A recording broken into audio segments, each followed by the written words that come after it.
কোন অবস্থাতেই নিজের কিংবা স্ত্রী সন্তানকে, আল্লাহকে বা 30 বছরও যদি কারো সন্তান না হয় তবুও ডাকতে হবে কাকে? হ্যাঁ, 80 বছরও যদি সন্তান না হয় তো জীবন ভর ডেকে যাইতে হবে কাকে?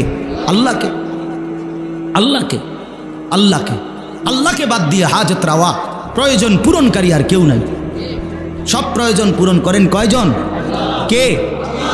ইন্নাল্লাহা ইয়ালামু মা ইয়াদউনা মিন দুনিহি মিন শাই। আমি আল্লাহকে বাদ দিয়ে যে যাকে ডাকছো আমি সব জানি, আমি ছেড়ে দেব না। ওমান ইউশরিক বিল্লাহ ফাকাদ হাররামাল্লাহু আলাইহিল জান্নাহ।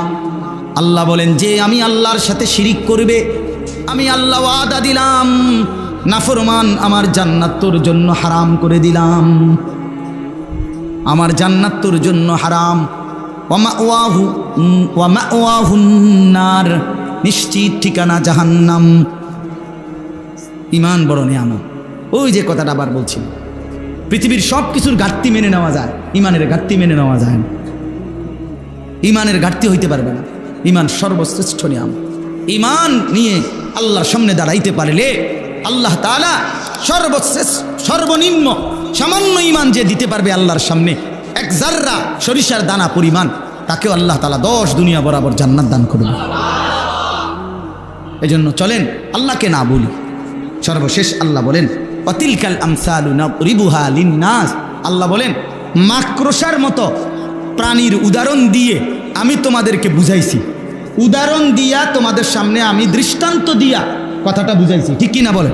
আচ্ছা, এরপরে না বুঝার কি আছে? কথা বলেন যে আল্লাহকে বাদ দিয়ে তুমি যাকে ধরবা সেটা যেন তুমি একটা মাকড়সা, যেই মাকড়সা কি বানাইলো?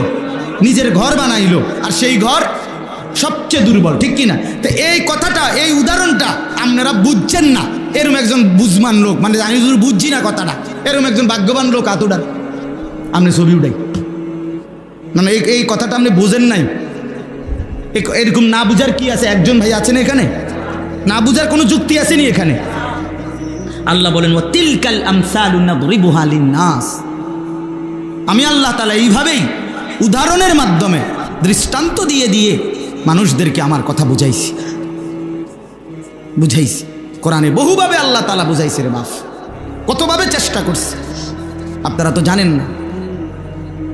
কোরআন শরীফে আছে একটা আয়াত, বড় বেশি আমার সবচেয়ে বেশি কলিজার মধ্যে লাগে। কোরআনের যেই আয়াত, সব আয়াতই দামি, সবচেয়ে বেশি হিট করে, যেটা আঘাত করে, আল্লাহ তাআলা কোরআনুল কারীমের মধ্যে বলছেন ফাবি আইয়ি হাদিসিন বাদাহু ইউমিনুন। আমার বান্দা, আমি আর কোন কথা বললে, কেমনে বললে তুমি বিশ্বাস করতে? আমি এতভাবে বললাম, 23 বছর 30 পারা কোরআন আমি একটা একটা করে আমার বন্ধুরে দিয়া বলাইলাম, আর কি বললে, কেমনে বললে তুমি আমি আল্লাহর কথা বিশ্বাস করতে? হ্যাঁ, হাসরের ময়দানে আল্লাহ জিজ্ঞেস করবে, যুবক ভাই, আল্লাহ বলবে বান্দা, আমার মতো আল্লাহ পেয়ে, মুহাম্মদ সাল্লাল্লাহু আলাইহি সাল্লামের মতো রসুল পেয়ে, ইসলামের মতো ধর্ম পেয়ে, কোরআনের মতো কিতাব পেয়ে, এই চারটাই সর্বশ্রেষ্ঠ। আল্লাহও সর্বশ্রেষ্ঠ, রসুলও সর্বশ্রেষ্ঠ, কোরআনও সর্বশ্রেষ্ঠ, ইসলামও সর্বশ্রেষ্ঠ। চারটি সর্বশ্রেষ্ঠ নিয়ামত পেয়ে এর পরেও বান্দা কেমনে নষ্ট হইল, কেমনে বরবাদ হইল, তুমি কেমনে জাহান্নামী হইলা? ফেরেশতারাও তো অবাক হয়ে যাবে। কোরআন শরীফে আছে মিয়া, ফেরেশতারাও তো আশ্চর্য হয়ে যাবে। আলাম ইয়াতিকুম নাদির।